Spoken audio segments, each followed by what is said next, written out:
This is my last practice session before the national matches. My goals with this practice session were largely administrative, but this is also an excellent opportunity to talk about match pressure or performance anxiety or whatever you want to call it, because this is how I deal with match pressure, or how I think about match pressure. To me, the biggest source of match pressure comes from unpreparedness, and this manifests in multiple ways. Chiefly, of course, is my performance level. I practice so I can see how I'm performing so that when I get into a match, I'm not surprised by my performance level, at least not in a bad way. The other way it can manifest is equipment. Are my guns zeroed? Is my equipment performing? Thankfully, Bullseye doesn't have a whole lot of equipment. It's basically just gun and ammo. And that's a lot of what I was testing here in this practice session. So just to be clear, this practice session was not really a skill building practice session. And you can see in these clips that my follow through is just garbage because I had 5 or 6 guns I needed to get through and it was already 100 degrees by 12 o'clock. In fact, a lot of the session towards the end with my Glocks got cut off due to my camera overheating, but I wasn't having fun by that point anyways. So because this was mainly an administrative trip to the range and not a skill building practice session or skill confirming practice session, I actually spent way more time here with the guns I don't shoot all that often versus the guns that I do shoot very often. I think I shot like maybe 20 or 30 rounds out of my Hammerly 208, which is my primary 22 and easily the gun I have the most rounds through of all my firearms. Same thing with my 45, I spent less than a box of ammo. Those are the pistols I've been shooting 98% of the time, all year long, so I just wanted a quick confirmation, get them out of the way, and on to the next guns. My revolver was definitely the gun I spent the most time zeroing. This gun is basically shot only for revolver matches and practicing for revolver matches, so I probably only put a few hundred rounds through this revolver in the last year.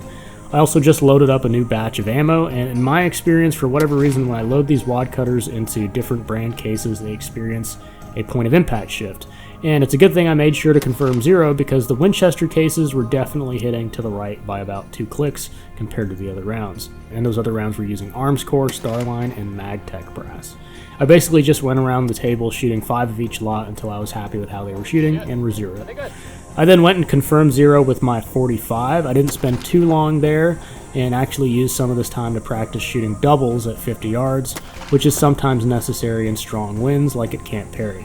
It is in general a useful skill to learn in case you're running out of time in slow fire or something, and realistically, if you can 10x a target at 25 yards, you can clean a target at 50 yards in that same amount of time. And also, if you're just on point with your follow through and recoil recovery and you break a good centered shot, your sights will return pretty much right where they were in the center after that shot. If you ever find yourself in a situation where you break a bad shot, a lot of times you'll notice that where the gun returns in recoil is somewhere weird, usually low left or high right, right? So that's usually a pretty good indicator that you had a good centered shot, was when the sights come right back and they come right back in the center. I have recently switched back to sub 6 o'clock with all of my pistols. That means at both 25 and 50 yards, I'm aiming significantly under the bullseye to hit center. And the reason for that is because the front sight on my backup Hammerly 208 that I'm using is not tall enough for me to zero it for center hold. The next gun that I confirmed zero on after my K38 was my backup 22, or rather my backup to my backup, my Pardini SP22, which for most people that have a Pardini 22, this would be their primary, but I just have so much more time behind the Hammerly that it's hard to switch. This gun is the only gun in my lineup I'm keeping center hold. You can see I tried zeroing it for sub 6 in the start, but I just wasn't getting the results I wanted, so I went back to center. This is going to be my gun for 25 meter rapid fire, so I might as well just keep it center, because you can't really do sub 6 o'clock on the rapid fire target, because all of the scoring rings are black rather than just the scoring rings in the center. I then went and confirmed zero on my Hammerly, like I said, here at 50 yards, no surprises, and that was done in a few shots, most of which were shots sustained fire. At my last match, actually, I shot 2 97s at 50 yards and was done in under 4 minutes both times. So I'm getting pretty good with the Hammerly, and it goes to show like you don't have to shoot really slowly to produce a good shot. In fact, typically the shots where you spend too long are the ones where you end up throwing a shot out in the 7 ring or even the 6 ring. So sometimes it's better to shoot faster. This Hammerly 208, like I mentioned, is actually not my primary Hammerly 208. This is my backup Hammerly. The one you're used to seeing in my videos, the one I've shot all my best scores with and won matches with and stuff, I actually cracked the breech block on that pistol, so I'm getting it repaired currently.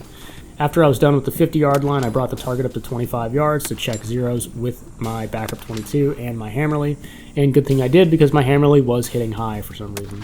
I adjusted that and I put final paint marks on all my guns. My Pardini, I confirmed zero at 25 yards with a center hold until I was happy with it. Here at 25 yards, I was mainly interested in seeing where my 45 jacketed hollow points would hit, because for practice and local matches, I mainly use my hand loads at 25 yards. At 50 yards, I use Loader Monkey 185 grain jacketed hollow points. It's a super accurate round and has been 100% reliable for me, so I'm going to shoot that for the entire course of fire at Nationals. Unlike with my hand loads, going from 50 to 25 yards, I didn't have to put any windage into the gun. For whatever reason, my lead bullets require me to put like 4 or 5 clicks of windage when I moved from 50 to 25 yards. Not really sure why that is. I then went through the same series of tests with my K38 to confirm 0 at 25 yards with the 5 different lots of ammo, and again the Winchester cased reloads were hitting a little to the right. The last thing I needed to make sure of with this practice session was where my Glocks were hitting, and whether or not they'd be reliable with this 100 grain ammo I was thinking about using for the Glock match at Camp Perry.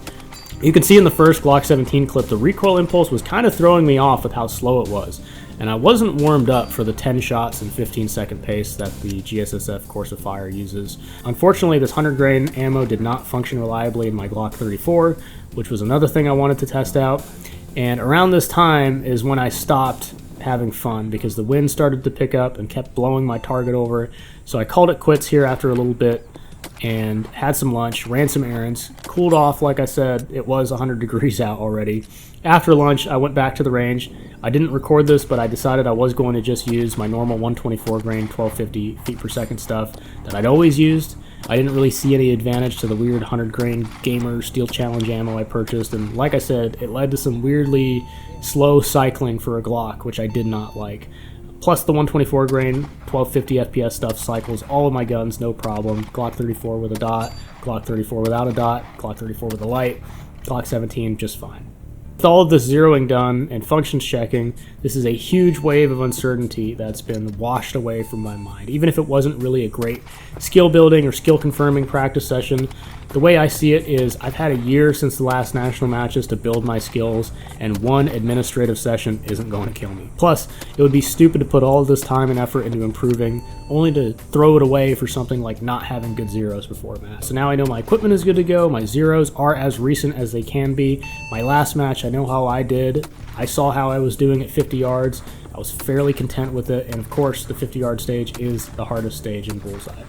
I feel like I'm prepared and confident for the Nationals, and thankfully before we get to Camp Perry we have the entirety of NRA and the Canton-McKinley regional match to shoot, so that's a lot of time to practice and refine my zeros even further. And just to be clear, zeros are always constantly changing, so don't get too attached to them. But this is sort of how I deal with match pressure. I deal with it by preparing for the match. That way I can go into the match with a level of confidence that feels earned. I am not a big believer in hyping myself up for the purposes of hyping myself up.